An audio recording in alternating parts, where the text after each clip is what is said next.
السلام علیکم دوستانو، امید لرم چې تاسو ټول به ښه او دوستانو موجود یم د یوې نوې ویډیو سره. په دغه ویډیو کې زه تاسو ته د فیسبوک ډېر مزیدار ټریکس دروښوم. ټیم مو نه ضایع کوم، ویډیو شروع کوو. د ویډیو شروع کېدو نه مخکې که چینل مو نه سبسکرایب کړی، چینل د سبسکرایب کو. که ویډیو په فیسبوک کې ګورو، پیج د سره لایک او فالو کو.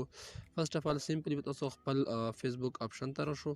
فیسبوک باندې چې کلیک واخلو، هغې نه بعد به تاسو سمپلی خپل چې کوم پروفایل وي هغه باندې به سمپلی تاسو کلیک واخلو. پروفایل به راواړو چې دروړي تاسو ته دلته په دا کې ښکاري 3 لاینز تاسو ته لیدی شي.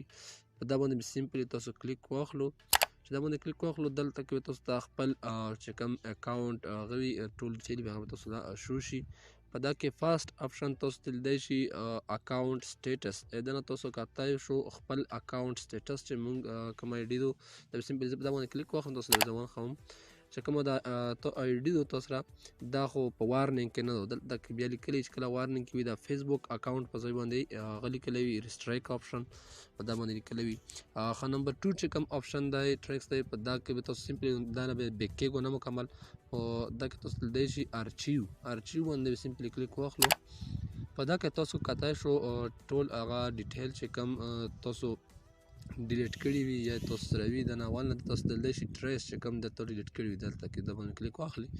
دا به سمپل تاسو له اوس ټول ډیټیل وښیي. دا تاسو کاتی شو دا چې څومره پوسټونه مو ډیلیټ کړي دي دا ټول هغه په دا کې په پراته وي. ښه په دریم نمبر چې کوم آپشن دی دا به بیک شي او په دا کې به تاسو سمپلی پوندا ارچیو باندې به کلیک واخلي. په دا کې یو ډېر زبردست آپشن دی. په ارچیو باندې چې کلیک واخلي هغې نه بعد تاسو به کاتی شو د لږونه کې ویټ ورته وکړو. دلته کې دا بره چې کوم تاسو ته لیدی شي سټوري ارچیو دا باندې چې کلیک واخلي، دا چې تاسو څومره سټورۍ پرې ایښې وي په فیسبوک آی ډي چې تاسو جوړه کړې وه هغه ټایم نه چې تاسو څومره سټورۍ پرې ایښې دي په هغه باندې فیسبوک سټورۍ باندې هغه به ټولې دلته موجود وي. تاسو سره کومې زاړې سټورۍ وي هغه دلته ټولې تاله وښوي چې تا دومره سټورۍ پرې ایښې دي او دومره کتل شوي دي. دا ویډیو دا تصویر دی دا مکمل تاسو له دا ډېر یو زبردست آپشن دی. ښه په څلورم نمبر چې کوم آپشن دی سمپلی به تاسو دا اکټیویټي لاګ باندې به سمپلی کلیک واخلو. تاسو ته لیدی شي دا باندې کلیک واخلو. هغې نه بعد دا کې ډېرې زیاتې آپشن دا ټولې آپشن زه تاسو له ښوم نو ویډیو بیا ډېره اوږده شي. خو یو څو آپشن زه تاسو له وښوم چې دا کوم لایک آپشن تاسو ته لیدی شي دا باندې زه سمپلی کلیک واخلم. دا باندې کلیک واخلم دا سمپلی دلته کېدی شي منیج انټریکشن دا باندې سمپلی زه کلیک واخلم. دا باندې کلیک واخلم دا دلته هغه پوسټونه شو شي چې کوم له ما لایکونه ورکړي وي. مطلب تاسو له بیا تاسو چې ګوره تاسو چې کومه پوسټونه یا ویډیوګانو له لایکونه ورکړي هغه مکمل به تاسو له شو شي. ما سره لږ نیټ پرابلم دی، لږ نیټ سلو دی او لږ ټایم اخلي. دا تاسو ته لیدی شي دا چې څومره کوم ویډیوګانې یا تصویران دي هر څومره شیونه دي په فیسبوک کې تا لایک ورکړي یا به دلته ټول موجود وي. تاسو سره په پنځم نمبر چې کوم آپشن دی هغه به سمپلی دلته کې راشو چې کله مکمل هغه ګورو د ډیټیل ګورو. دا اوس یو چې تاسو له ما تاسو له په فرسټ کې مې چې ویډیو بیا ډېر اوږده شي تاسو له زه د یو آپشن ښوم.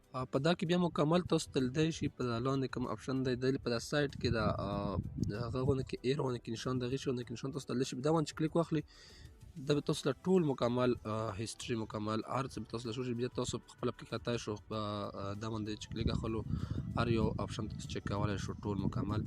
هر یو آپشن هم هر یو آپشن کې هم دغه سیټ کې دا آپشن وي دا تاسو ته لیدی شي. فالوور هر څه چک کولی شو. پیج فالوور دلته کې لیدی شي. دا اوس پروفایل انفارمیشن دي دا هم چک کولی شي. دا ګروپ ایونټ اینډ ریلز دي دا هم چک کولی شو. دا دې سایټ کې تاسو لیدی شي دا ایر نشم باندې کلیک اخلي دا مکمل ډیټیل تاله شو کېږي. بیا په دا کې ته یو آپشن چک کولی شي په ډېره اسانه سره.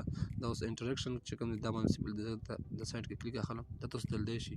دا مکمل چې کم کمنټ دي کم لایک دي دا هر څه مکمل دلته تاسو له شو شي چې تاسو کوم د آی ډي نه شوي دي یا تاسو کړي دي مکمل تاسو په ډېر اسانه سره چک کولی شو. دغه وه د نن ورځې ویډیو. که ویډیو مو خوښه شوي ویډیو درسره لایک کو، د نورو ملګرو سره یې هم شیر کو. میلاویږو په یوه بله ویډیو کې. تر هغه وخته پورې ځان ډېر خیال ساتو. د الله په امان.